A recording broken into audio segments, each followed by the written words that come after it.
नमस्कार. Deodhar classes पुणेच education mark या वेबसिरीजमध्ये मी निखिल हिरुळकर आपल्या सगळ्यांचं मनपूर्वक स्वागत करतो.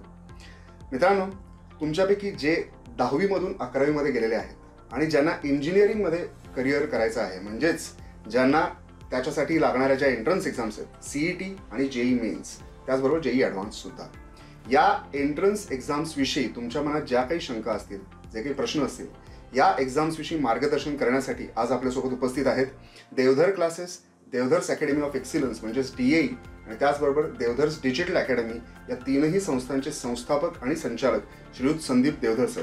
नमस्कार. नमस्कार सरांशी आपण CET आणि JEE मेन्स यांच्याविषयी बोलणार आहोतच, पण तत्पूर्वी आपल्या सगळ्यांना विनंती आहे की या आपल्या देवधर क्लासेसच्या YouTube चॅनलला तुम्ही सगळ्यांनी सबस्क्राईब करा. त्याचबरोबर बेल आयकनचं बटन प्रेस करायला विसरू नका, जेणेकरून या सगळ्या व्हिडिओजचं नोटिफिकेशन तुमच्या मोबाईलवर येईल आणि तुमचा कोणताही व्हिडिओ मिस होणार नाही. तर आता आपण बोलूयात सरांशी. सर, माझा पहिला प्रश्न तुम्हाला या संदर्भात आहे की जेव्हा 10वी मधून 11वी मध्ये मुलं जातात त्यावेळेस खूप वेळा असं पाहिलं गेलेलं आहे की ज्या विद्यार्थ्यांचा 10वी मध्ये परफॉर्मन्स चांगला असतो, 11वी मध्ये त्यांचा परफॉर्मन्स पहिल्याच सेमिस्टर एक्झाम्समध्ये थोडा कमी झालेला दिसतो. त्यामुळे त्यांचा कॉन्फिडन्स पण कमी होतो आणि मग नंतर एंट्रन्सेससाठी मी प्रिपेअर करू शकेल का, इथपर्यंत त्यांच्या मनात शंका निर्माण होतात. 10वी ते 11वी या गॅप विषयी तुम्ही विद्यार्थ्यांना काय मार्गदर्शन कराल? निखिल सर, विद्यार्थ्यांसाठी हा प्रश्न अतिशय आवश्यक आहे. मित्र हो, एक गोष्ट लक्षात घ्या की जेव्हा तुम्ही 11वी सायन्सला ॲडमिशन घेता, इंजिनिअरिंग एंट्रन्स द्यायची आहे 2 वर्षानंतर हे मनात ठेवून, मग ती CET असो किंवा JEE मेन्स असो, PCM फिजिक्स, केमिस्ट्री आणि मॅथ्स या 3 विषयावरती कॉन्सन्ट्रेट करायचं वगैरे, सगळ्या बेसिक कन्सेप्ट तुमच्या चांगल्या छानपैकी क्लिअर असतात. I accept that. पण इश्यू काय असतो, थोडंसं 10वीच्या मानसिकतेमधनं बाहेर येऊन 11वीच्या मानसिकतेमध्ये जाणं हे एक महत्त्वाचं आपण म्हणू स्टेप असते. हे ट्रान्सफॉर्मेशन असतं एक प्रकारचं. 10वी म्हणा किंवा नुसतं 12वीचं सब्जेक्ट वाईज पेपर देणं हे एका पॅटर्नमध्ये फिक्स झालेला परीक्षेचा प्रकार असतो. तुम्ही ठराविक चॅप्टर्स, त्याचं वेटेज, त्याच्यावरती येणारे टाईपचे प्रश्न, त्याचं पाठांतर करा, पेपरात जाऊन उतरवा आणि मार्क मिळवा. हा जो पॅटर्नमध्ये अडकलेला प्रकार असतो 10वी आणि 12वीचा, तो पॅटर्न तोडून एक चॅप्टर, दुसरा चॅप्टर, 10वा चॅप्टर ह्यांचं मिक्सचर करून एक क्वेश्चन तुमच्या समोर येऊन त्याला 4 ऑप्शन्स असणं, त्यांनी तुम्ही कन्फ्यूज होणं आणि मग त्यातला प्रॉपर ऑप्शन आपलं ॲनालिसिस करून, म्हणजे आपलं ॲनालिटिकल माइंड ॲप्रोच करून, त्याचा वापर करून त्याच्यातल्या प्रॉपर उत्तरापर्यंत पोचणं, हा जो ट्रान्सफॉर्मेशन आहे ना, म्हणजे पॅटर्नमध्ये अडकलेल्या परीक्षेपासून ते पॅटर्न तोडलेल्या परीक्षेपर्यंत जाणं, हे ज्यांना व्यवस्थित जमतं त्यांना कुठलीच एंट्रन्स एक्झाम त्रासदायक नसते. सो जेव्हा तुम्ही मल्टिपल चॉईस क्वेश्चन्स आणि ट्रिकी क्वेश्चन्स असे शब्द तुम्ही त्यांना वापरता, तेव्हा मित्र त्यात काय अवघड असतं, ऑप्शन उलट आन्सर दिलेली असतात, आम्हाला त्या सिलेक्ट करणं किती सोपं आहे असं सुरुवातीला वाटतं. पण गंमत अशी असते की ह्या टाईपच्या परीक्षांमध्ये, ज्याला आपण कॉम्पिटिटिव्ह एक्झाम म्हणतो, त्या टाईपच्या परीक्षांमध्ये फक्त कन्सेप्च्युअल क्लॅरिटी एवढं पुरेसं नसतं, तर तिथं मेहनत म्हणजे कष्ट आणि कन्सेप्च्युअल क्लॅरिटी या दोघांचं कॉम्बिनेशन आणि intelligence of course required. Some basic intelligence is definitely required. आणि ह्या तिघांचं कॉम्बिनेशन असं आपण म्हणूया की जे तुम्हाला यश मिळवून द्यायला उपयुक्त ठरतं.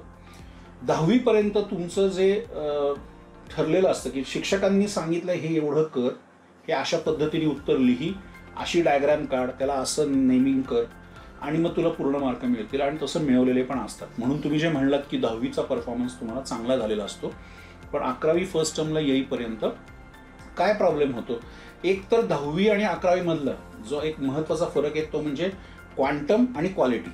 या दोन्ही प्रकारे 11वी त्यांच्यासमोर एक ह्यूज काहीतरी आलेलं असतं.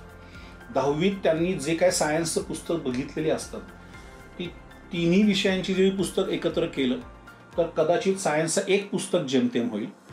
क्वांटम तर वाढलेलाच असतो, नंबर ऑफ चॅप्टर्स म्हणा किंवा त्यात शिकणाऱ्या कन्सेप्ट्स म्हणा, आणि in addition to that difficulty level पण खूप वाढलेली असते. सो ज्या मुलांना 10वी मधल्या काही concepts, important concepts, especially mathematical concepts, मग तुम्ही ट्रिग्नॉमेट्री सारख्या गोष्टी बघा, जनरल मल्टिप्लिकेशन डिव्हिजन केव्हा करायचं, एक्सपोनेन्शियल्स केव्हा वापरायचे, कसे वापरायचे, कित्येक मुलांना 11वीच्या सुरुवातीला हेही माहीत नसतं की 4 × 10⁻³ मध्ये मला 2 × 10⁻² ॲड करायचं आहे, म्हणजे नक्की कसं करायचं आहे. सो ह्या बेसिक गोष्टी ज्या असतात, ह्या गोष्टींचं नॉलेज ॲक्वायर करण्यासाठी ते प्रयत्न पहिल्या 2 महिन्यात व्हावे लागतात. मग तुम्ही प्रॉपर किती गोष्टींवरती हे अवलंबून असतं बघा, किती वेळेत तुम्ही आपला क्लास जॉईन करता. मी कुठल्याही कॉलेजविषयी काहीच भाष्य करणार नाही की कसं शिकवलं जातं, काय शिकवलं जातं, पण किमान तुम्ही जो क्लास जॉईन करता त्या क्लासमध्ये तुमचं हे बेसिक प्रिपरेशन सुरुवातीला करून घेतलं जातं की नाही, याच्यावर तुमच्या 11वीचा पुढचा जो प्रवास आहे तो खूप अवलंबून असतो. कारण त्या ज्या गॅप्स आहेत त्या भरल्या गेल्या नाहीत तर हे प्रश्न कायम अनुत्तरितच राहतात. त्यामुळे प्रश्न कसा सोडवायचा हे कळून सुद्धा त्याच्या उत्तरापर्यंत पोहोचताच येत नाही, कारण कॅल्क्युलेशनमध्ये प्रॉब्लेम येतात. सो ह्या सगळ्या गोष्टींचा विचार करताना conceptual clarity, as I said, basic calculation methods या त्यांना येणं आवश्यक आहेत. आणि त्या व्यतिरिक्त प्रॅक्टिसिंग MCQ हे टेक्स्टबुक जोपर्यंत थरो होत नाही तोपर्यंत मल्टिपल चॉईस क्वेश्चनचं कितीही चांगलं पुस्तक तुम्ही सोडवायचा प्रयत्न केला. कधी कधी मुलांना सवय काय असते, पालकांना सांगतात की आई टेक्स्टबुकची गरज नाही आहे, मला काय ॲडमिशन मिळवायचे एंट्रन्स थ्रू, सो डायरेक्ट एंट्रन्सचं पुस्तक. हे किती चुकीचं आहे, कारण शेवटी त्या पुस्तकाचं जे नॉलेज बँक आहे ते हे टेक्स्टबुक आहे तुमचं मित्रांनो. हां, ऑफकोर्स तुम्ही जर JEE मेन्स किंवा NET देणार असाल तर NCERT पुस्तक रेफरन्स करायला डेफिनेटली आवश्यक आहे, मला मान्य आहे. पण त्याचबरोबरीने आपलं केमिस्ट्री आणि फिजिक्स मी हे ठामपणे सांगू शकतो की NCERTच्या ऑलमोस्ट 95% आपण क्लोज आहोत. आणि जो काही 5-10% डिफरन्स असतो तो नॉर्मली तुमच्या क्लासमध्ये आयदर रेग्युलर कोचिंगमध्ये किंवा एंट्रन्सच्या लेक्चरमध्ये तो भरून निघणं आवश्यकच आहे. मी त्याच्यात दुमत नाही, हे मला मान्य आहे. सो मुद्दा काय की तुमची कन्सेप्ट क्लिअर आहे, तुमचं टेक्स्टबुकमधले 11वी लेव्हलचे किंवा 12वी लेव्हलचे जेव्हा न्यूमेरिकल्स तुम्हाला जमायला लागतात तेव्हा त्या चॅप्टरवरचे MCQ सॉल्व्ह करायला तुम्ही एलिजिबल असता. तुम्ही हे न करता डायरेक्ट MCQवर उडी मारणं हे टाळलं पाहिजे, असं माझं प्रथम मत आहे.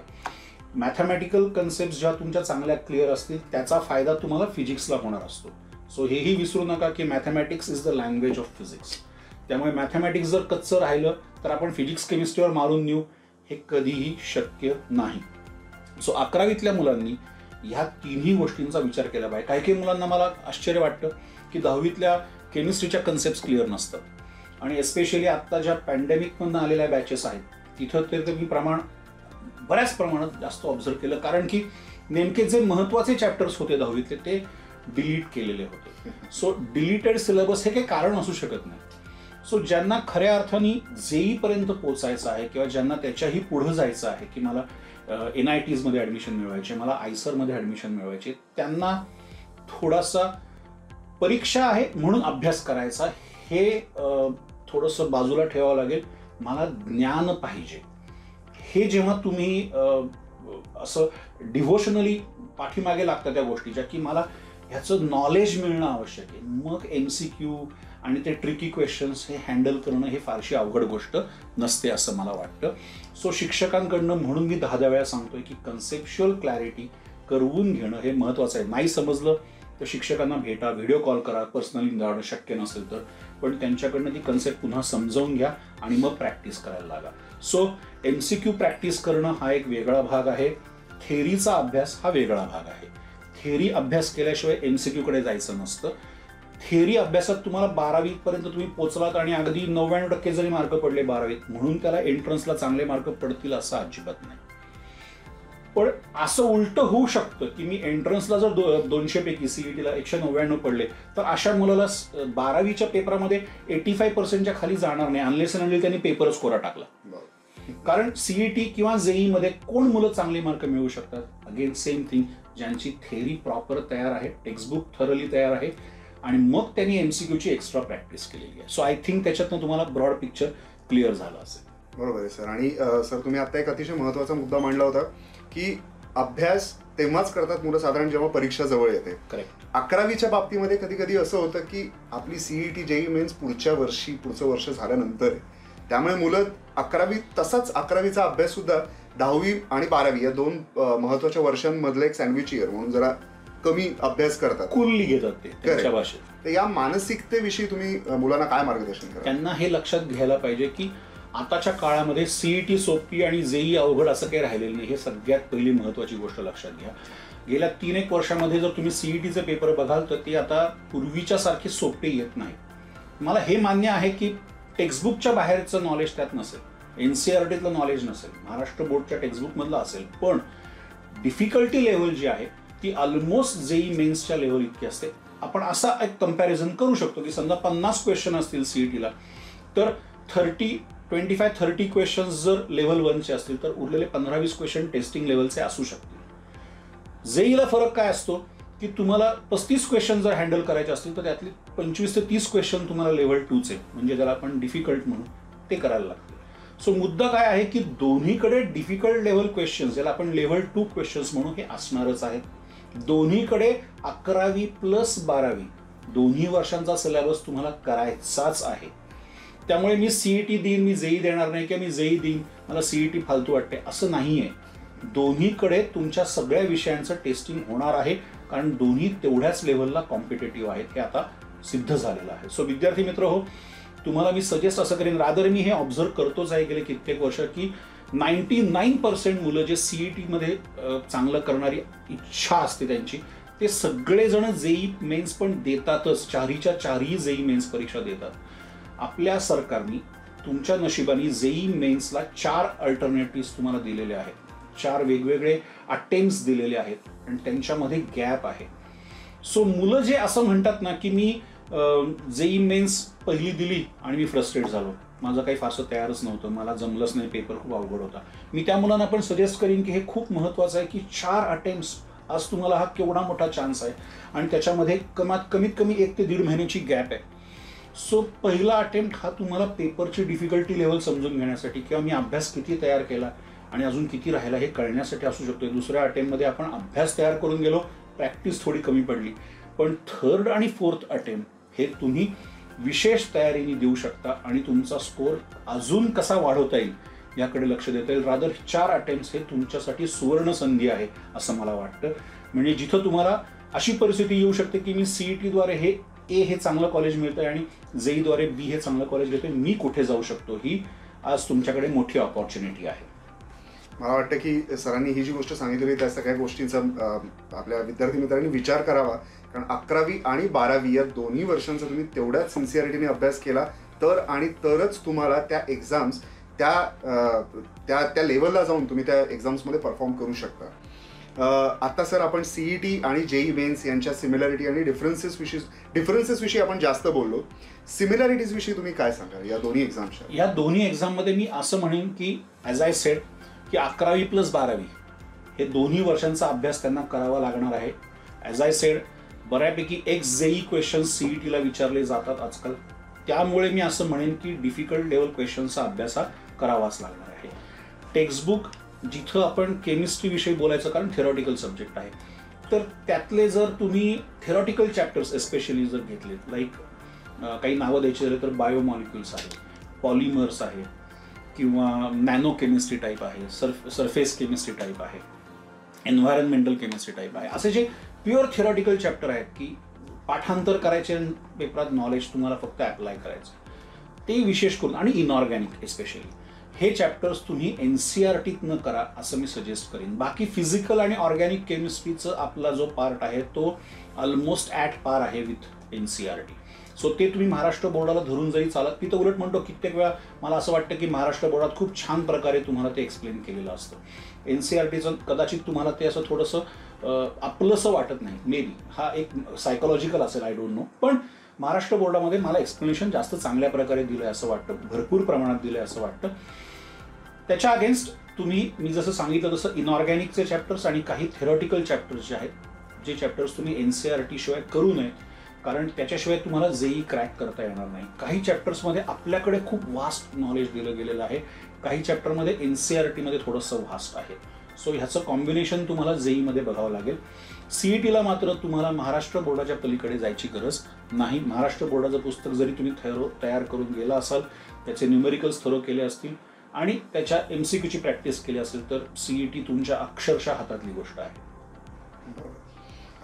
ओव्हरऑलच मला असं वाटतं की या एंट्रन्स एक्झाम देताना टेस्टचं प्रिपरेशन आणि टेस्ट झाल्यानंतर त्याचा ॲनालिसिस हा सुद्धा तितकाच महत्त्वाचा आहे. तर याविषयी टेस्टसाठी, खास टेस्टसाठी म्हणून प्रिपेअर करताना त्यांनी अभ्यास कसा करावा? लक्षात असं असायला पाहिजे की नॉर्मली पॅटर्न तुम्ही जो कुठला क्लास जॉईन केलेला आहे, कारण कॉलेजमध्ये तुमचं एंट्रन्सचं ऑब्व्हियसली टीचिंग होणार नाही आहे, त्यासाठी तुम्ही वेगळा क्लास लावणार आहात हे गृहीत धरून मी हे बोलतो आहे की तुम्ही जो कुठला क्लास लावाल किंवा लावणार आहात त्या क्लासमध्ये chapter wise test always should be followed by comprehensive test including all 3 subjects, giving you practice of negative marking as well as normal marking. आणि हा सीईटी आणि जेई मेन्स मधला एक अजून एक महत्त्वाचा फरक आहे की सीईटीला निगेटिव्ह मार्किंग नसतं. जे मुलं म्हणतात ना की अरे जाऊ दे नाही आलं तर मी तुक्का लावू शकतो, हे मुलांचा शब्द आहे तुक्का लावून, पण तिथे तुमचे मार्क निगेटिव्ह मार्किंगमुळे जाणार नसतात, कारण निगेटिव्ह मार्किंग नाही आहे सीईटीला. पण जेईला मात्र तिथं निगेटिव्ह मार्किंग असल्यामुळे तुम्ही जेव्हा शुअर असता तेव्हा आणि तेव्हाच ते मार्क करणं आवश्यक असतं. सो आपल्याला किती क्वेश्चन्स मॅक्झिमम 3 सब्जेक्टमधले येऊ शकतात ते आधी सिलेक्शन करून त्याचं सॉल्व्हिंग करणं हे ट्रिक जेईला तुम्हाला जमावी लागते आणि ती पेपर्सच्या प्रॅक्टिसमधनंच तुम्ही परफेक्शनला आणू शकता. नाहीतर क्वेश्चन वाचण्यातच तुम्ही जर जास्त वेळ घालवला तर सोडवणार कधी. So fast reading and fast selection of the question, की जे मला जमणार आहेत ते क्वेश्चन मी सिलेक्ट करून ते आधी खिशात टाकले आणि जे जमणार नव्हते किंवा जे टफ होते त्याच्यावर मी उरलेल्या वेळात प्रॅक्टिस करायला सुरुवात केली, त्यांच्यावर मेहनत घ्यायला सुरुवात केली आणि मग त्यातले जेवढे जमले तेवढे जमले, जे नाही जमले ते तुमचे कधी नव्हतेच. सो ह्या विचारांमध्ये तुम्ही काय करू शकता की तुम्ही मॅक्झिमम क्वेश्चन्समधनं मॅक्झिमम मार्क त्याच स्टिप्युलेटेड टाईममध्ये मिळवण्याचा प्रयत्न करू शकता. सो हे निगेटिव्ह मार्किंग असलेल्या पेपरामध्ये ही स्ट्रॅटेजी असणं आवश्यक आहे. बट ॲज आय सेड की डायरेक्ट तुम्ही फायनल जेईला जाऊन त्याच्यावरती कमांड नाही मिळवू शकत. म्हणून तुम्ही जो क्लास लावणार आहात त्या क्लासमध्ये chapter wise test followed by complete झालेल्या सिलेबसवरच्या 3 विषयांची एकत्रित टेस्ट देण्याची प्रॅक्टिस ही 11वी पासून व्हायला पाहिजे 12वी पर्यंत.